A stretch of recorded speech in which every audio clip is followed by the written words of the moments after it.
Welcome back to the Righteous Rock Show. We play the only rock, that's right. Well, welcome again, Mr. Bill Menchen, to the Righteous Rock Show. Houston, we have liftoff. Thanks for having me back. You're welcome, you're welcome. What have you been working on since we last spoke? Oh, loads of stuff.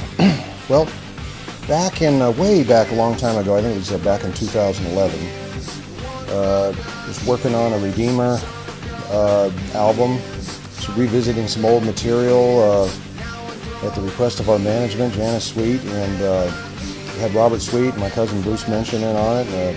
Came out great. We put that out. Unfortunately, some of our timing was a little bit off. That was circumstances beyond our control. I know that sounds cliche, but it really was. And about that time, the new Menchen album, In the Light, came down the pipe, and so they kind of collided together, and people bought them and listened to them anyways. We had fun with that. But most recently, just released this week. It's downloadable right now. It's a new Seventh Power album, group Seventh Power, album called Eternal Power. It's on iTunes and Amazon right now. Yeah, he's got them all there. It's a walking billboard. And the CDs are supposed to arrive in about another 4 or 5 days, I think, and we're pretty excited about that. So far, the reception of the people that downloaded is people are pretty stoked and up about it. It's going really good. Yeah, I had the opportunity to go over there a couple weeks ago and hear it, and it's unbelievable. Well, so is the Redeemer One Way and the Mention in the Light. Both are really good as well. I think tops in that of those bands. Well, thanks, and we're pretty satisfied with them. The Seventh Power has an interesting that Eternal Power album. It's something that started about 3 years ago. Robert Sweet was at my house one day. We're just kind of hanging out, and he says, he says, "Why don't you make me a song? Let's make a song. Let's try an experiment. Make the heaviest song you can think of." And I'd come up with something the next day, and he came back by and listened. He goes, "Wow, that's really good. I'm going to throw some drums down to it." Well, by the time he came back to do the drums a few days later, I had another song to go with it. And I said, "Well, maybe, are you sure this other one's not better?" And he says, "No, let's do the first one, but maybe I'll track them both." And well, I got on a roll. Sometimes when you're songwriting, you get into a groove and a vein, and it just starts rolling, and you can't stop. Well, over the next 6 or 7 days, I wrote a whole album's worth of material. And he says, "What do you want to do with this?" I said, "I don't know. You were asking for it. You started it. It's his fault. He started it." And so he tracked them all, and we weren't sure what to do with the album. And we've been maybe looking for various different singers and people, offering it to people. For, like I say, almost 3 years.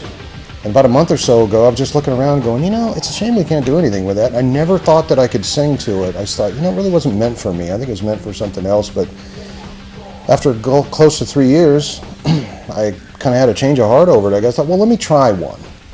So I tried one, and I thought, well, that's pretty good. It was kind of tough, a little bit different vocal melodies and things that I'm used to doing. It's a very dark, heavy, progressive album, but it's got very up and very positive sounding lyrics, so it's kind of odd in that sense. You usually don't hear metal this heavy with these kinds of cheery lyrics, and then to even throw another curveball in it. Most of the leads are really, really super bluesy sounding, so it's kind of a strange, but I realized then, this is a Seventh Power album, and once I got on a roll, just like when I wrote all the guitar parts, and Robert came in and just, once he started rolling, he just blew through the whole album on drums, and I did the same thing on vocals, and here we have a new album. We're really excited. Got a new private independent record label called Menchen Records, and this is going to be the first release on it. We're really excited about it. And you're here to hear first, too. Yeah, you are here to hear first. It's been a well-kept secret until now.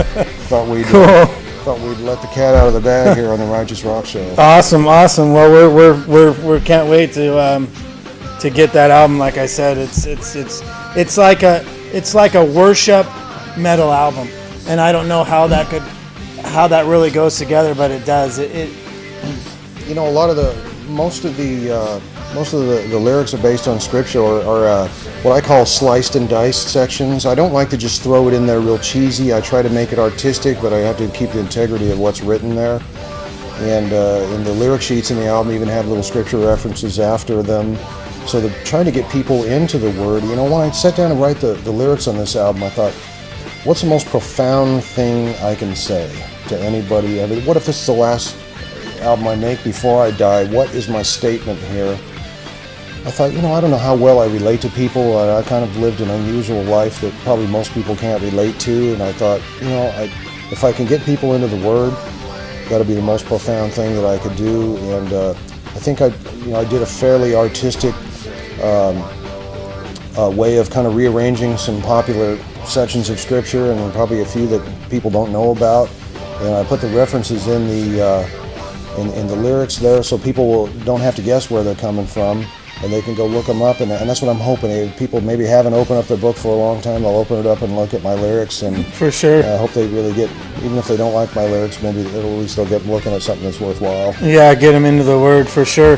What was that one tune that I heard? I forget the name of it. It's a very unusual pronunciation. Tetelestai, which is actually it's a Greek word that best translated into English as paid in full. That's one of the last things that Christ said on the cross before he died, before he gave up his spirit. The last thing he said was tetelestai. So it's finished right there. I've recently come in contact with who's an immediate family member now, a Greek pastor from Greece who's living in London, England right now. Really cool guy. His name is Kikos Papadopoulos. So obviously he's not from Mexico with a name like that, I guess you wouldn't say. And I asked him about that, and I had the idea to call the song Tetelestai, and I asked him how to pronounce that, and I was cringing because I knew he was going to say that we had it wrong, and we do. It's the proper pronunciation is Tetelestai. They don't really have the same. The Greek language has its own characters. They don't use the Roman alphabet like we do, and so when they write it in English as close as they can, it's really totally wrong. And something that just happened, I'm going to spring this on you right here, something that just happened this week. I had the idea to have the whole song done in Greek. I asked him if he would translate it for me. The next day he sent me back all the lyrics translated in Greek. And pretty soon I'm going to start working on that, and we're going to have the whole song in Greek, and it'll be downloaded on the internet. Obviously, it missed the first pressing of this album. I don't know if we'll have it on a disc at some time, but it will be downloadable from iTunes and Amazon, and that'll be a kind of a fun thing. But he told me not to start recording it yet. He had to tell me that because he knows I move quick. And when I get on something, I really roll up my sleeves and get it done. He says, "Don't do it yet. We got to talk on the phone about this because you don't know how to say these words right." So I want to do it right, and I think it'll be pretty cool, and it'll certainly sound strange. I don't know how many Greek heavy metal songs there are in the world, but I don't know of any. Yeah, this is going to be one. So that's not a little sidebar. We're kind of excited about that. It'll be a very interesting project. That is cool, man. So that's two exclusive news things coming out of the Menchen camp. That sounds awesome.